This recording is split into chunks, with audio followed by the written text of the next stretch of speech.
સંસ્કૃત વિષયમાં પાઠ 7 શુભાષિત કુસુમાની એટલે કે શુભાષિત રૂપી પુષ્પો. આ પાઠ આપણે આજે સમજીશું.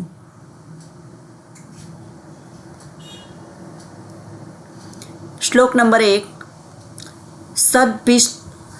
સદ્ભિસ્તુ લીલયા પ્રોક્તમ શિલાલિખિતમ અક્ષરમ અસદ્ભિઃ શપથેન્નાપી સફથેન અપી જલે લિખિતમ અક્ષરમ. સદ્ભિસ્તુ એટલે કે સજ્જન પુરુષો. તો કે સજ્જનો વડે લીલયા એટલે સરળતાથી, પ્રોક્તમ એટલે કહેવાયેલું, સજ્જનો વડે સરળતાથી કહેવાયેલું એટલે કે વચન. શિલાલિખમ શિલાલેખ પર લખેલું, અક્ષરમ શિલાલિખિતમ એટલે કે શિલાલેખ પર લખેલા અક્ષર જેવું હોય છે. જ્યારે અસદ્ભિ એટલે કે દુર્જનો દ્વારા, શપથેન અપી શપથ વડે એટલે કે સોગંદ વડે કહેવાયેલું વચન પણ, અપી એટલે પણ, જલે એટલે જળમાં એટલે કે પાણીમાં, લિખિતમ અક્ષરમ પાણીમાં લખેલા અક્ષર જેવું હોય છે. એટલે કે સજ્જન પુરુષો રમતમાં એટલે કે સરળતાથી કહે તો પણ તેનું વચન શિલાલેખ પર લખેલા જેવું હોય છે, એટલે કે વચન ફરતું નથી. જ્યારે અસદ્ભિ એટલે કે દુર્જન માણસ શપથ લઈને પણ વચન આપે તો પણ તે પાણીમાં લખેલા અક્ષર એટલે કે તરત જ ભૂસાઈ જનાર જેવું હોય છે. સેવિતવ્યો મહાવૃક્ષ ફલછાયા સમન્વિત યદિ દૈવાત ફલમ નાસ્તિ છાયા કેન નિવાર્યતે. હવે ફલ છાયા એટલે કે ફળ અને છાયાવાળા મહાવૃક્ષ, મોટા એટલે કે વિશાળ વૃક્ષનું સેવન કરવું જોઈએ. ફળ અને છાયાવાળા વિશાળ વૃક્ષનું સેવન કરવું જોઈએ. સમન્વિત એટલે સેવન કરવું. યદિ દૈવાત ફલમ એટલે કે જો ભાગ્યવશાત, દૈવાત ફલમ એટલે યદિ એટલે જો ભાગ્યવશાત ફળ ના મળે, નાસ્તિ ફલમ જો ભાગ્યવશાત ફળ ના મળે તો છાયા કેન નિવાર્યતે છાયાને કોણ રોકી શકે છે.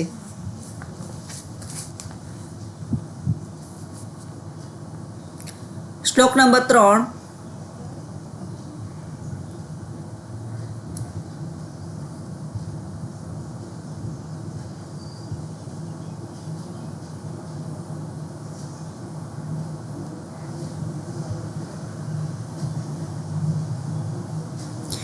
આરોપ્યતે શિલાશૈલે યત્નેન મહતા તથા નિપાત્યતે ક્ષણેન અધઃ તથાત્મા ગુણદોષયો. આરોપ્યતે શિલાશૈલે, શૈલે એટલે પર્વત. તો કે પર્વત પર યત્નેન મહતા જેમ મોટા પ્રયત્નોથી, યથા એટલે જેમ, યથા જેમ ઘણા એટલે ખૂબ મોટા પ્રયત્નથી પર્વત પર શિલાને આરોપ્યતે એટલે કે ચડાવવામાં આવે છે. અને નિપાત્યતે ક્ષણેન અધઃ ક્ષણવારમાં જ, અધઃ એટલે નીચે, નિપાત્ય એટલે પડે છે. જેમ મોટા પ્રયત્નથી પર્વત પર શિલાને ચડાવવામાં આવે છે તેમ ક્ષણવારમાં જ, અધઃ ક્ષણેન અધઃ ક્ષણવારમાં જ નીચે પડે છે. તથાત્મા એટલે તેવી જ રીતે ગુણ દોષયો એટલે કે ગુણ અને તથા આત્મા તેમ આત્માના ગુણ અને દોષની બાબતમાં પણ છે. એટલે કે ગુણ છે એ ખૂબ મોટા પ્રયત્નથી મેળવી શકાય છે, જ્યારે દોષમાં ક્ષણવારમાં જ નષ્ટ થવાય છે. શ્લોક નંબર 4.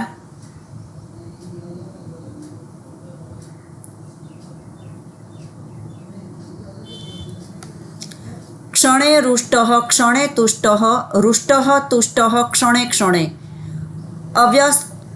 અવ્યવસ્થિત ચિત્તસ્ય પ્રસાદો અપી ભયંકર. હવે ક્ષણે રૂષ્ટ એટલે કે ક્ષણવારમાં રોષે ભરાતા, ક્ષણે તુષ્ટ ક્ષણવારમાં સંતુષ્ટ થનારા.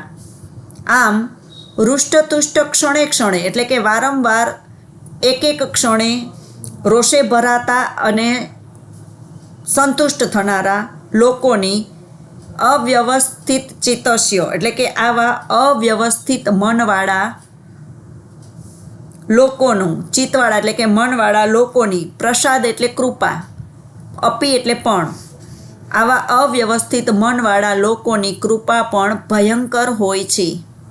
શ્લોક નંબર 5.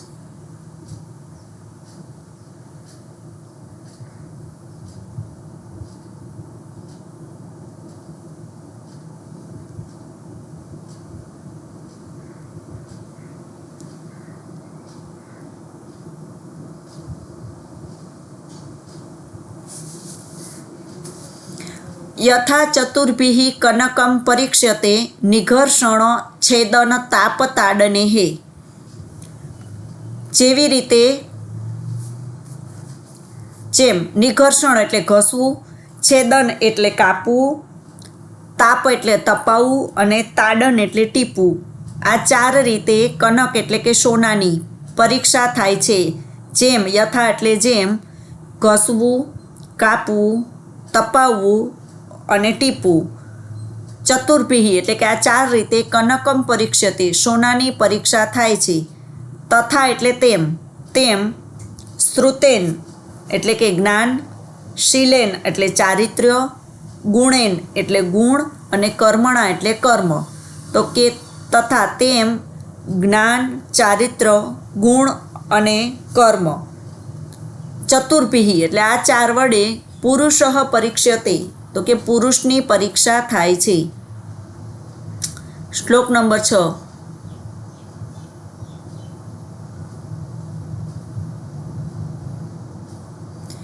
આપત્સુ રામઃ સમરેષુ ભીમઃ દાનેષુ કર્ણશ્ચ નયેષુ કૃષ્ણઃ ભીષ્મઃ પ્રતિજ્ઞા પરિપાલનેષુ વિક્રાંત કાર્યેષુ ભવાંજનેયઃ.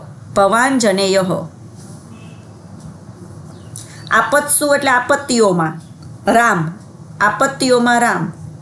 સમરેષુ ભીમઃ, સમર એટલે યુદ્ધમાં, તો કે યુદ્ધોમાં ભીમ, આપત્તિમાં રામ, યુદ્ધમાં ભીમ. દાનેષુ કર્ણશ્ચ તો દાન કાર્યમાં કર્ણ. અને નયેષુ કૃષ્ણ નીતિઓમાં કૃષ્ણ. ભીષ્મ પ્રતિજ્ઞા પરિપાલન, પ્રતિજ્ઞાનું પાલન કરાવવામાં ભીષ્મ. અને વિક્રાંત એટલે પરાક્રમ, પરાક્રમના કાર્યોમાં આંજનેય એટલે કે અંજની પુત્ર હનુમાન. ભવ એટલે બન. આપત્તિમાં રામ, યુદ્ધમાં ભીમ, દાનમાં કર્ણ, નીતિઓમાં કૃષ્ણ, પ્રતિજ્ઞા પાલન કરાવવામાં ભીષ્મ, પરાક્રમના કાર્યોમાં હનુમાન બન અથવા તો હનુમાન થજે. આંજનેય એટલે હનુમાન, અંજની પુત્ર હનુમાન, હનુમાન થજે. શ્લોક નંબર 7.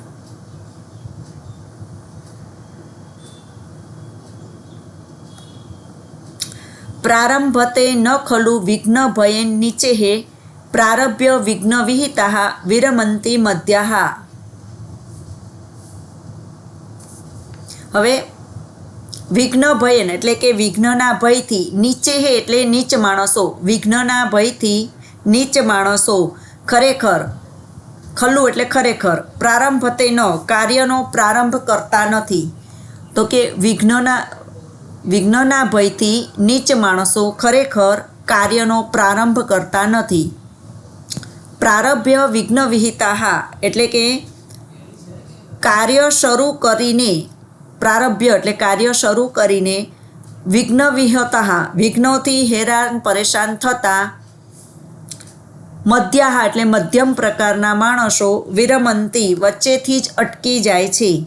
તો કે કાર્યનો પ્રારંભ કરતા વિઘ્નથી હેરાન પરેશાન થતા મધ્યમ પુરુષો, મધ્ય પ્રકારના લોકો વિરમંતી વચ્ચેથી જ અટકી જાય છે.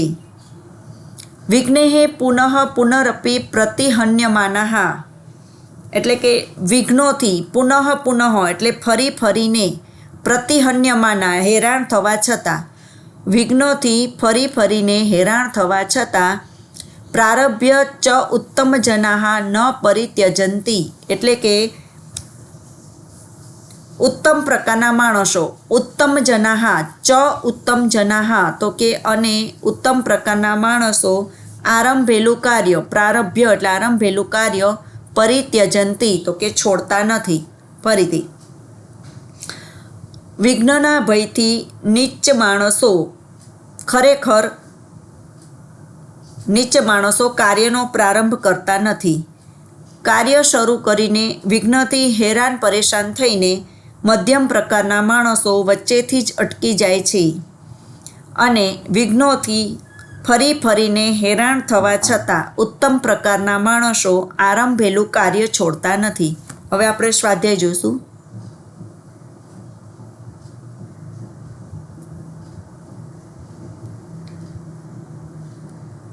સ્વાધ્યાયમાં પ્રશ્ન 1, વિકલ્પો.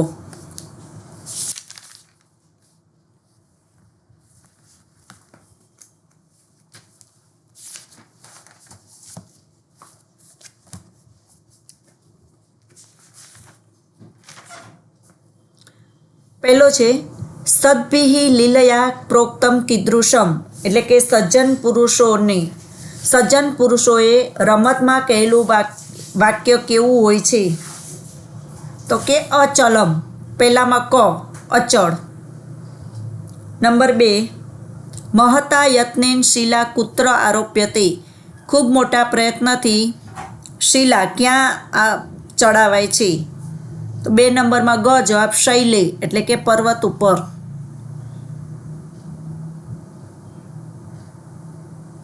નંબર 3, અવ્યવસ્થિત ચિત્તસ્ય પ્રસાદઃ કીદૃશઃ, અવ્યવસ્થિત મનવાળાની કૃપા કેવી હોય છે? તો 3માં ક નંબર, ભયંકરઃ.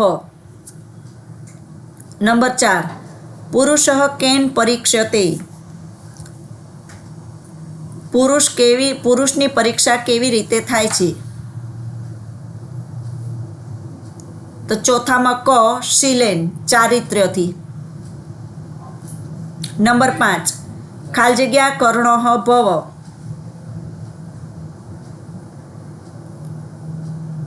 પાંચમામાં ખ જવાબ, દાને શું, એટલે કે દાનમાં તું કર્ણ બન.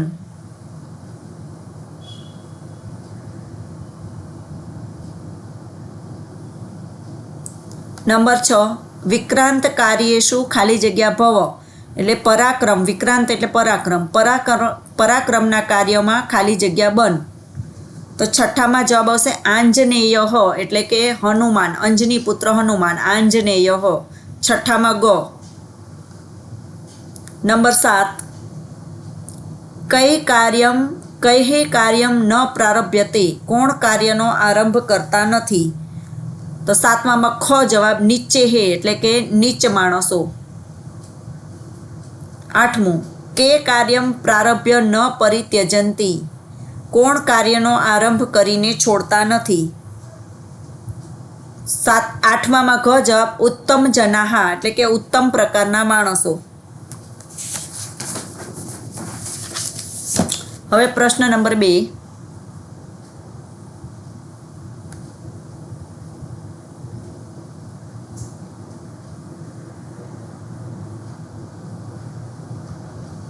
પ્રશ્નોના ઉત્તર સંસ્કૃતમાં લખો.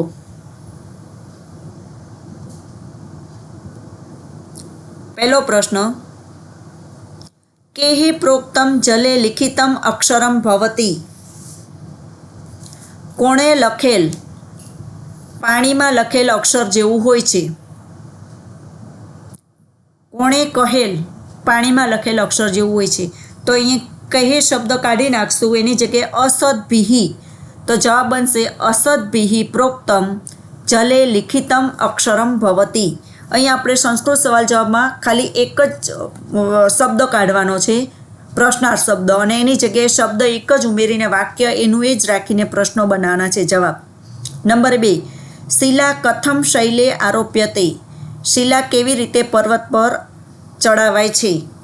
તો નંબર 2માં કથમ શબ્દ કાઢી નાખશું અને જવાબ આવશે મહતા યત્નેન, તો જવાબ બનશે શિલા મહતા યત્નેન શૈલે આરોપ્યતે. નંબર 3, ગુણેન કહ પરીક્ષ્યતે, ગુણથી કોની પરીક્ષા થાય છે? અહીં કહ શબ્દ છે એની જગ્યાએ આવશે પુરુષઃ, તો જવાબ બનશે ગુણેન પુરુષ પરીક્ષ્યતે, ગુણ વડે પુરુષની પરીક્ષા થાય છે.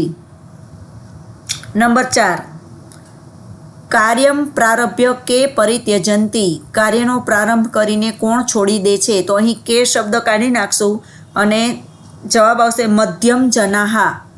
તો વાક્ય બનશે કાર્યમ પ્રારભ્ય મધ્યમ જનાહા પરિત્યજંતી. પ્રશ્ન નંબર 3, શબ્દરૂપનો પરિચય.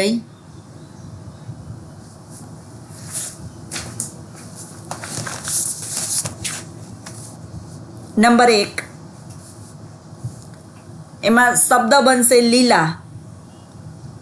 અહીં આવશે આકારાંત સ્ત્રીલિંગ, તૃતીયા એકવચન.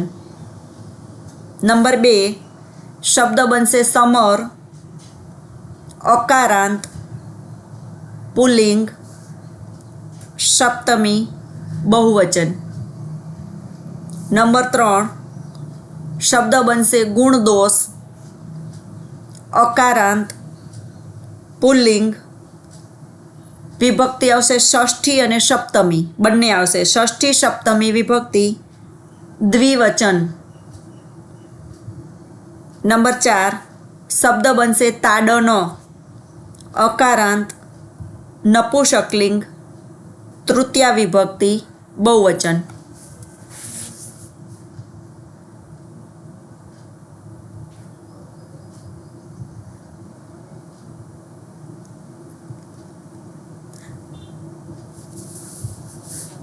પછી પ્રશ્ન નંબર 4 છે, ગુજરાતીમાં ઉત્તર લખો.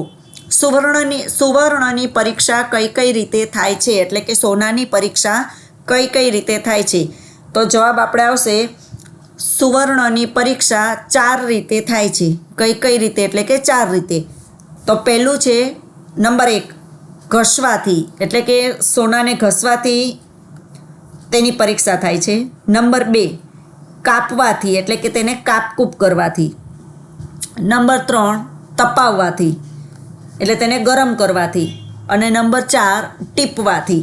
આ 4 રીતે સોનાની પરીક્ષા થાય છે. ઘસવાથી, કાપવાથી, તપાવવાથી અને ટીપવાથી. પ્રશ્ન નંબર 2, આપત્તિમાં અને પ્રતિજ્ઞા પાલનમાં કોને આદર્શ માનવા જોઈએ? તો કે આપત્તિમાં શ્રી રામ અને પ્રતિજ્ઞા પાલનમાં ભીષ્મ પિતામહને આદર્શ માનવા જોઈએ. તો કે શા માટે? હવે શ્રી રામ છે એ પોતાના પિતા દશરથના વચન ખાતર રાજ્યનો ત્યાગ કરીને 14 વર્ષ વનવાસ સ્વીકાર્યો હતો અને અનેક કષ્ટો સહન કર્યા હતા. આ જ રીતે પ્રતિજ્ઞા પાલનમાં ભીષ્મ પણ આદર્શ ગણાય છે. દેવવ્રતના પિતા રાજા શાંતનુએ સત્યવતી સાથે પરણવા માટે સત્યવતીના પિતાની માંગણીથી દેવવ્રતે આજન્મ બ્રહ્મચારી રહેવાની પ્રતિજ્ઞા કરી હતી. આવી કઠોર પ્રતિજ્ઞા લેવાથી જ દેવવ્રત ભીષ્મ તરીકે ઓળખાય છે. નંબર 3, કાર્યનો પ્રારંભ ન કરનારને કેવા માણસ તરીકે ઓળખવામાં આવે છે? તો અહીં કેવા છે એમાં જવાબ આવશે નીચ માણસ. તો પ્રશ્ન જવાબ બનશે કાર્યનો પ્રારંભ ન કરનારને નીચ માણસ તરીકે ઓળખવામાં આવે છે.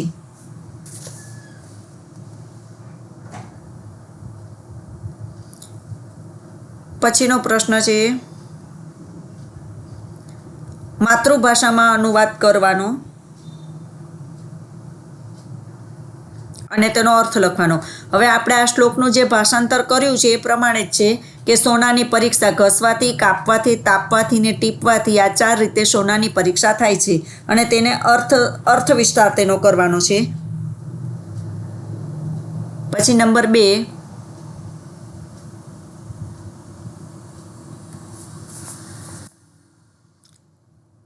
ફળ છાયાવાળા મોટા વૃક્ષનું સેવન કરવું જોઈએ. જો ભાગ્યવશાત ફળ ના મળે તો છાયાને કોણ રોકી શકે?